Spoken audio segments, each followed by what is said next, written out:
especially in children.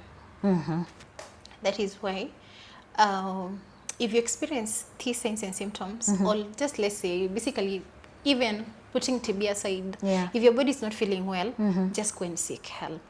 It is curable. I'll not go into details about the terms and terminologies that are used depending on how it was diagnosed, but yes, it is curable. It is not a death sentence, but it can cause death. TB will affect every part of the body, apart from the nails and the air. And for us, I think most of us think it's only the lungs. You hear TB, you think of the lungs. So you might have someone who is having TB meningitis. That is not TB. That is has already affected the brain. You might have someone who has TB peritonitis. That means TB that is in the stomach. 2 weeks living where we shine so bright. She goes the host, making everything feel just right. Love, laughter, and glow, that's what we're all about. Come on, join our family, let's really shine. TB immediately brings fear, and for some it feels like a disease of the past. But TB is very much a reality today, like it was even from before. But the good news is when it's treated early, and of course diagnosed early, it's a disease that is very much preventable. And the bigger challenge often feels like it's not the disease itself, but the stigma that surrounds it and the misinformation. But with us today, we have Miriam, the RCO at Grace Park Medical Center, that will help us to unpack all this, the myths, the truth, and of course separate the facts and the fiction. Karibu sana, Daktari. Thank you so much, Shifa. So I feel like we will just jump straight to it. What is TB?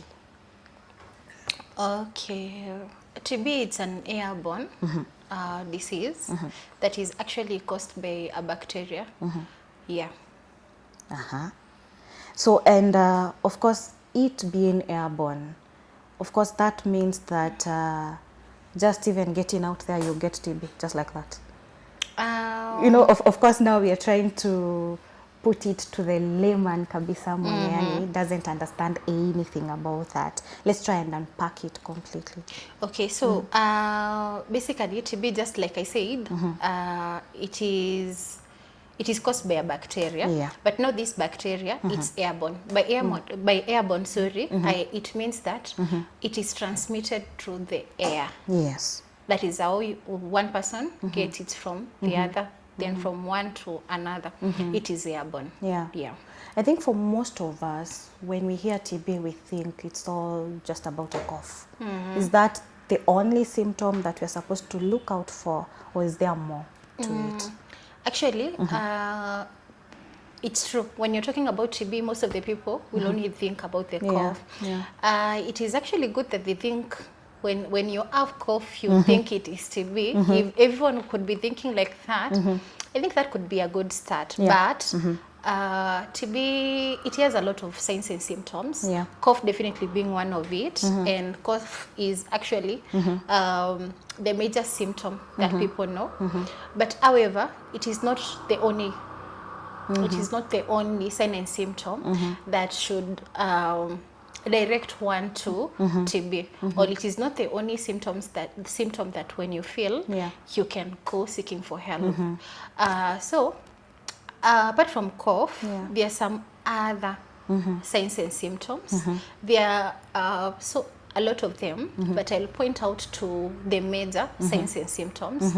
A few months or years ago, we used to say cough of at least 2 weeks. But currently, actually, it is cough of any duration. Regardless, you've coughed for a month, for 2 months, for a day, it is cough of any duration. That is one. This cough might be associated with chest pains, which is another sign and symptom. There's actually weight loss. unintentional weight loss. I'm saying unintentional weight loss because there's someone who is going to have cough and weight loss, but these people, this person is on diet or probably intentionally losing weight. That's one. We have night sweats. But this is one of the things that people really assume. You see, when I'm talking of night sweat, I'm not talking of joto kidogo and no, you think you have TB. When actually we are taking the history or trying to inquire about the night sweat, we are talking of drenching night sweat. So basically you're going to hear a patient or probably a guardian, because we'll be talking about it doesn't affect only the adults. So when I'm talking about a guardian, probably for the children. So you will hear a patient or a guardian telling you the person really sweats to a point that I might wake up at night to change the clothes. Or when you wake up in the morning, you feel like you've bedwetted. So drenching night sweat is another signs and symptom. Allow me to talk of, when you're talking about weight loss, in children we'll be talking about either weight loss or poor weight gain. So a child might not be having weight loss, but they're not gaining weight, they are poorly gaining weight. In children again, we can talk of a child is less playful, they are irritable, there is fever. And unlike any other bacterial infection, for TB specifically, you might be having low-grade fevers. Like it's fever that might not even be noticeable. So it's low-grade fever, among others. Now, with everything you've mentioned, now the other symptoms that you've mentioned, yes, we've mainly stated that it's the cough. Now, is it possible to have all the other symptoms without the cough and it still be diagnosed as TB? It is very possible. I don't know if at some point might be talking about the areas that TB can affect. Maybe I can touch a little on that. TB will affect every part of the body, apart from the nails and the air. And for us, I think most of us think it's only the lungs. You hear TB, you think of the lungs.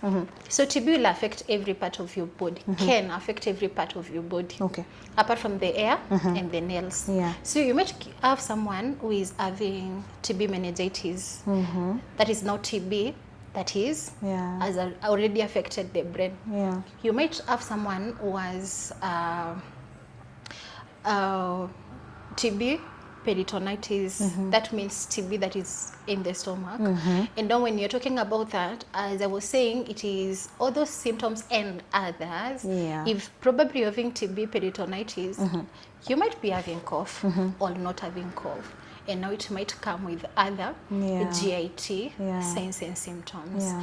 You might have, actually you can have TB bone, TB spine, name it.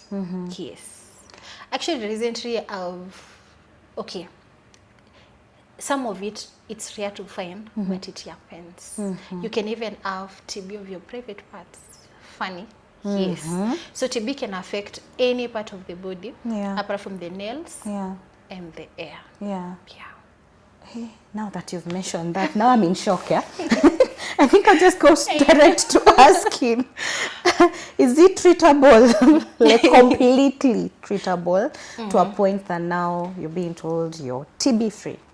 It is treatable. Unfortunately, let me say, it's one of the most misdiagnoses, especially in children. That is why if you experience these signs and symptoms, or just let's say, basically, even putting TB aside, if your body is not feeling well, just go and seek help. It is curable. I'll not go into details about the terms and terminologies that are used, depending on how it was diagnosed. But yes, it is curable. It is not a death sentence, but it can cause death. And who is mainly at risk?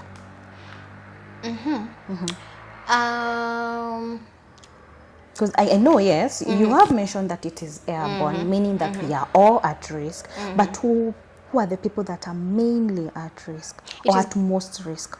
It's good that you've asked about the population that is highly at risk, because I will still mention it somewhere when we are talking about if it's preventable. Yeah. So just like we said, it is airborne. It is spread actually through the air.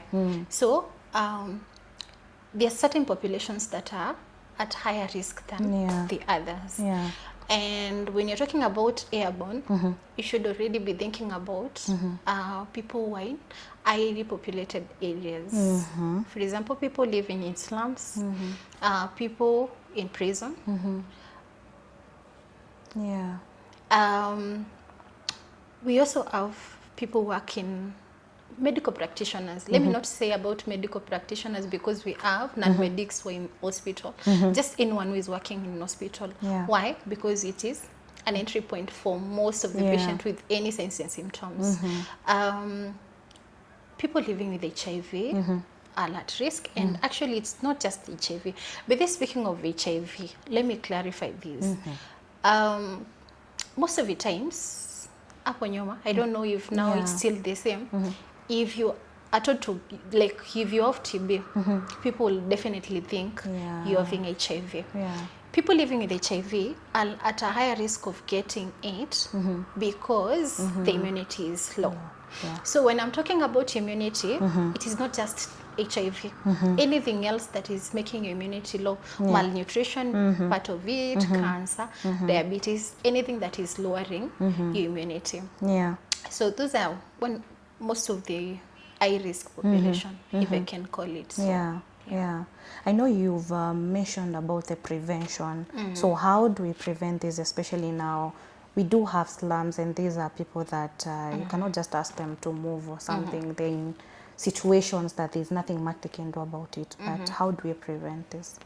Okay, let me start by anytime you know how something is spread, part of the prevention actually should be cutting off the spread. Yeah. So it is okay. I know we used to practice this during COVID, but it's not practical. But it is something that if you're able to practice it, well and good. If you're in highly populated places, like in matatus, in church, if you're able to use a mask, that is actually the least of it. Yeah. We also have vaccines. Actually, I don't know if you know. Do you know that you already have a vaccine to prevent you against? You know that? Yeah. So there are vaccines actually mostly given to children. The BCG, the scar that we have here, that is part of the vaccine that is used to prevent. If, for instance, people who are in high-risk population, like people working in hospitals, the categories that we've mentioned, they should actually have already taken something that we call TPT, TB preventive therapy. Yeah. It's a medication that you take if you're in that category. So if you're already working there, that is something that should already be done. Yeah. TPT is given for high-risk population, and it is also given for households who have a patient who is back confirmed. I will talk about it probably on how diagnosis is made. Now you will understand who can take and who cannot take. So for instance, if I have TB, like my sputum has tested positive for TB, I will be started on treatment. But the people around me, people that have lived with actually close to 6 months, so we go retrospectively. So if they are screened negative, they have to take TPT. So if you're living with a person whose sputum has tested positive, those are people also who can take preventive measures. So that means if you're a caregiver, even if it's at home and you're a caregiver to a person that has already been diagnosed with TB, it means now you have to also go to the hospital. You have because to. you're also putting yourself at a very high Yeah. risk. But let me put this across. You see, we have talked about different parts of the body that can be Yes. Affected infected by, with the TB. So on that, there are different tests that are done to confirm TB. Yes. First of all, depends with where this TB is. If I'm having TB spine, if I'm having TB peritonitis, my household doesn't have to take the TPT. Reason being, if I'm having TB peritonitis, I'm a TB that has affected my abdomen. There's no way the bacterium in the abdomen is going to be transmitted through the hair. So only for people who have sputums that has turned positive, and without going into details, TB can make one as a fluid in the chest. If that fluid is tested positive, anything that is affecting the lung that has tested positive, then the household needs to take TB. So not everyone who will have to take TB. It depends with the person who is infected, what type of TB are they having. I know you've mentioned sputum quite a bit, and I know that falls down to how you guys test for TB. Now, perhaps you could go deeper and explain how, now I've brought myself to the hospital, how am I supposed to be tested for TB? Okay. First of all, we have TB screening. Actually, I love hospitals where before even you tell me anything, before even you tell me what has brought you to the hospital, you screen. By screening, it means I'll have to ask you questions in line with the signs and symptoms. So if you have one or two, or three, or all of the signs and symptoms, then I'll send you to a test. If you're having upper respiratory tract signs and symptoms, that is the cough and all those, you will be sent to the lab. You can either give sputum. Sputum test is done. There's GeneXpert that can be done. There is microscopy that can be done. Without going much into detail, the sputum test is done to confirm the bacterium. There's some people will tell you they don't have sputum, but actually if you work closely with people working in test clinic, they'll tell you everyone can have actually sputum prone. But for those patients who are not able, you can also do a chest X-ray. That is for the TB that is affecting the chest. For people who have things like pleural effusion, just to make you understand pleural effusion, ni maji kwa kifua. You have water in your chest, and that water can be tapped, and the same test done. For children, I know this might be new for many. For children, we can do GeneXpert, a stool for GeneXpert. They believe that when children are coughing and all, wanaweza meza the sputum and can actually be found in the stool. Extrapulmonary TB, that is TB that is affecting any other part of the body apart from the chest, imaging can be done. If you're having an abscess, you can be having TB adenitis, like the lymph node is affected. The pus can be drained and GeneXpert. So depends with how you're presenting and which part is affected. But GeneXpert, microscopy, chest X-ray, MRI, some of the things that can be done. But you might find yourself in a situation where I'm having a clinic somewhere. It's a local clinic.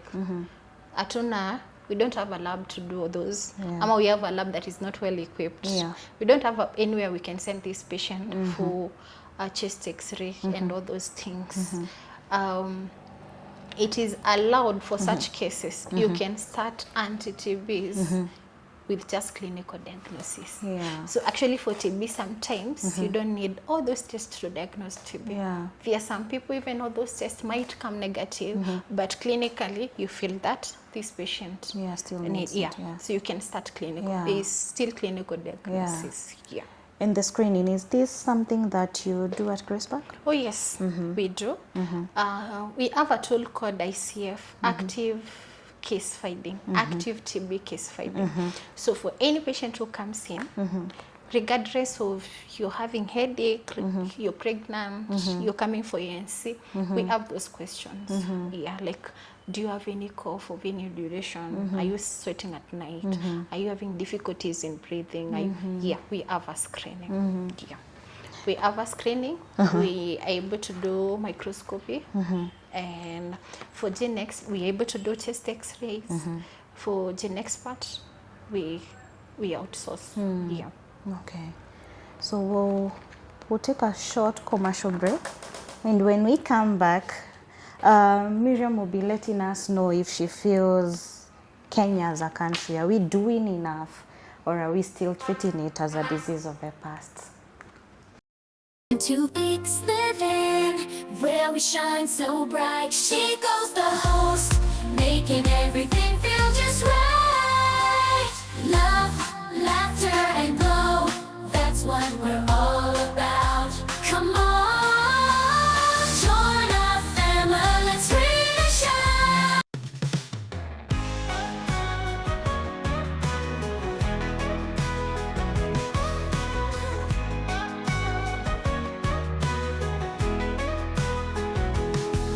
The healing hands are strong in the heart of Middletown.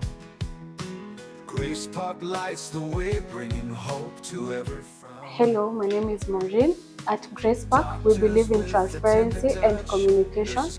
As a patient, you have the right to receive respectful and compassionate care, to be informed about your diagnosis and treatment options, and to have your privacy and personal health information protected.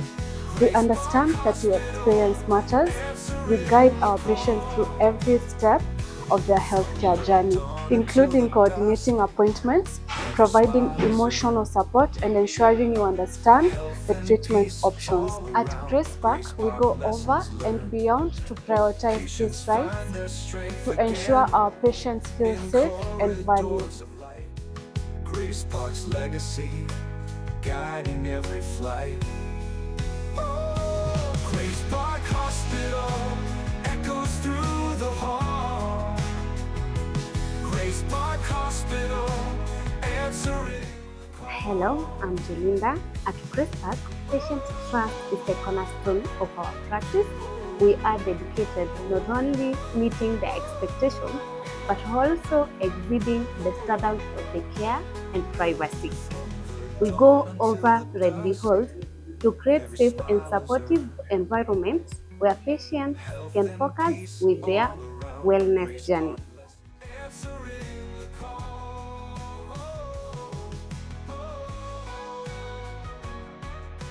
We value your feedback. It is invaluable in helping us understand what we are doing well and where we should improve to meet your high standards of care. Talk to us via our customer support line that is available to you 24/7 on 0111 053 800 or through our social media platforms.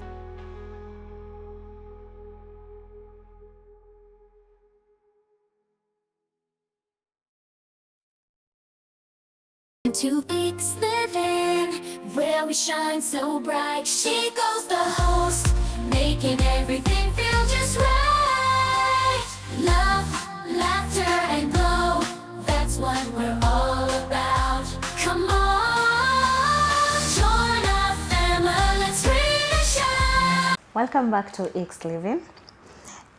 Before we went for the break, we wanted to know from you, Daktari, do you feel as a country or as a county, Meru County, do you feel like we are doing enough to eradicate TB, or are we still treating it like a disease of the past?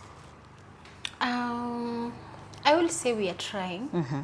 We are trying because there's a lot of campaign. Yeah. There's a lot of outreaches. Actually, there's a lot. People go out there screening, but the challenge comes because of the social behaviors. Just like I said, it's airborne, transmitted through air. The social activities, the social gatherings. Human beings are social in nature. Yeah. And the most of the places that we actually get TB, apart from social gatherings like church, like functions, there's some social behaviors that actually make it difficult for us to curb and stop. Yeah. For example, especially people who smoke. I know you're going to ask if smoking directly causes TB. I will say yes and no. For smokers, there are those social behaviors, like they would mostly share Yeah. the sticks. So I'm smoking, I give you, you pass to another person. We have social gatherings actually that have things like shisha. That is another thing that is can actually cause the spread. So I can say we are trying. In terms of awareness. I feel like it is not badly off done, educating people about it, and yeah, we're there. But I would actually freely say that apart from educating people like what we are doing now, so people will know how it is transmitted, where you can get it. We can eradicate TB, but it is not a medical practitioner thing only. It also has to be as if I'm going clubbing, where am I going? How is the place that I'm going? Is it a small enclosed place with no good ventilation? You know, actually here, the biggest percentage of people can actually help in preventing this, it is us, not actually the medical practitioner. If now, yes, you have the knowledge, how are you going to take care of yourself while in church? How are you going to take care of yourself while in weddings? If I need to smoke, I'm not saying smoking is good, but no judgment. But now if I have to smoke, how am I doing it? Where am I doing it? Am I sharing?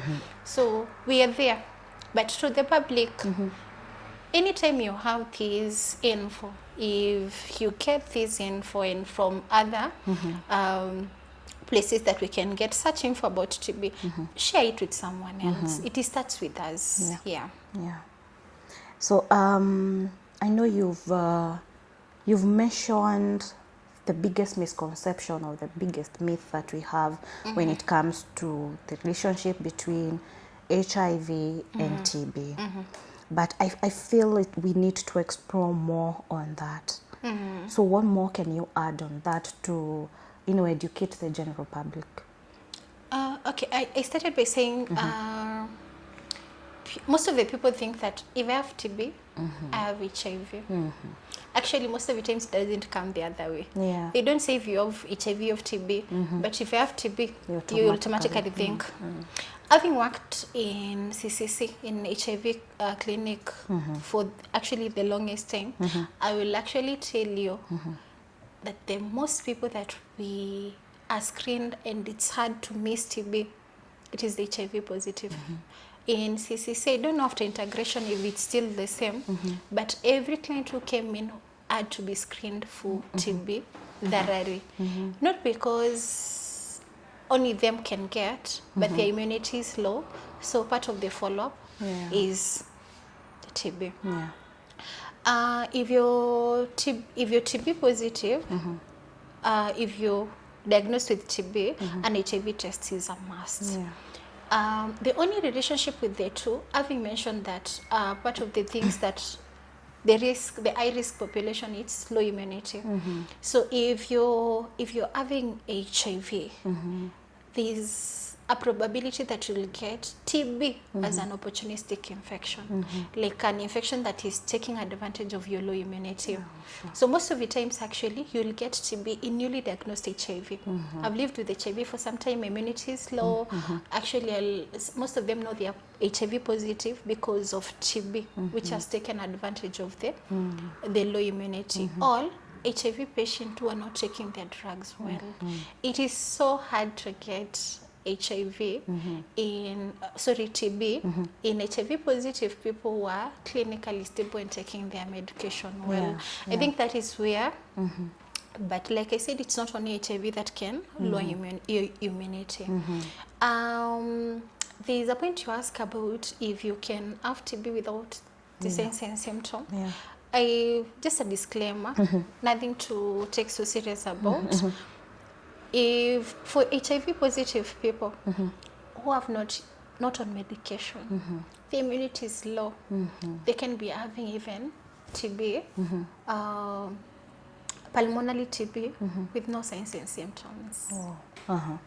When your immunity is low, the only time we have signs and symptoms, it means you're having something fallen, which is not the TB, and your immunity is strong. There's there's an antigen getting a strong immunity with the antibody. So the fight between the two gives the signs and symptoms. So you can have HIV positive with no signs and symptoms, but there's no direct actually. Now we've of course unpacked TB as what causes it, how to prevent it, and of course going to the hospital and getting the treatment. I know you did mention that yes, it is treatable, it is curable, but also you did mention that it can also kill. So in which cases does it come to a point where now it's you can sadly late diagnosis late diagnosis can actually have a bad outcome. Probably by the time we are diagnosing it, it has already whatever type of TB it is, TB born, TB meningitis, pulmonary TB. When late diagnosis is done, it can kill. We have challenges with people who are diagnosed with HIV. Apart from the stigma that they give themselves and they are given, the duration to which the anti-TBs are taken, it's quite long. We can go for 6 months. Actually, if you're having things like TB meningitis, TB spine, you will actually go for 18 good months taking the anti-TBs. So the duration, sometimes it's tiresome. The pill burden, depending with the weight, you might get a patient taking 4 or 5 tablets. So the pill burden, the duration, actually sometimes makes the patient give up on taking their medication, now which leads to advanced stages that can lead to death. So misdiagnosis, this is so common in children. You see, when children are having cough that is on and off, you go to the hospital, antibiotics, cough on and off, you go. If the doctor doesn't pick, or the practitioner, if you have this information, you can actually ask, why can't we screen for TB? So missed diagnosis, late diagnosis, poor adherence to medication, or not taking drugs at all. So those are the things that can lead to bad outcome. I feel so bad anytime we lose a patient because of TB. Because it is, we can stop this. Now, Dr. our time is really running out, but what's that one thing that you wouldn't want to leave this set today having not mentioned or having not let the public know about TB? It's a wide topic. We could talk about it or if we were to go into details. But just like there's a slogan that is out there, but we don't take it seriously. TB na tiba. TB na tiba. Let's go out there, get screened. If you diagnose, let's go to medication. TB na tiba. Asante sana, Dr. Miriam. And we'll definitely have you again, where we'll discuss more about this and about more topics, because we pride ourselves as a program where we are here to educate and bust those myths that are keeping our people, you know, so enclosed and so stigmatized by all these and many other things. Asante sana. So guys, as we come to the end of today's show, we've already learned that ignoring the symptoms, delaying the testing or the treatment does not make the disease go away. nor TB or any other disease. And of course, from what we've learned today, early diagnosis can save a life. So if you have that persistent cough, or you have symptoms that you don't really quite understand, just go to the hospital, let them screen. It could be nothing, it could be something, but something that can save your life. And if you're out there taking care of someone that already has TB, remember, they not only need the treatment, but they also need their compassion, and they also need to be reminded that TB is not a death sentence. Thank you so much for joining us today. And as always, let's keep on subscribing, liking, sharing. Let us know what you'd love to see in the show, what you'd love more of to see here. As always, I'm your host, Shiko, and thank you so much. Two Peaks Living, where we shine so bright. She goes the host, making everything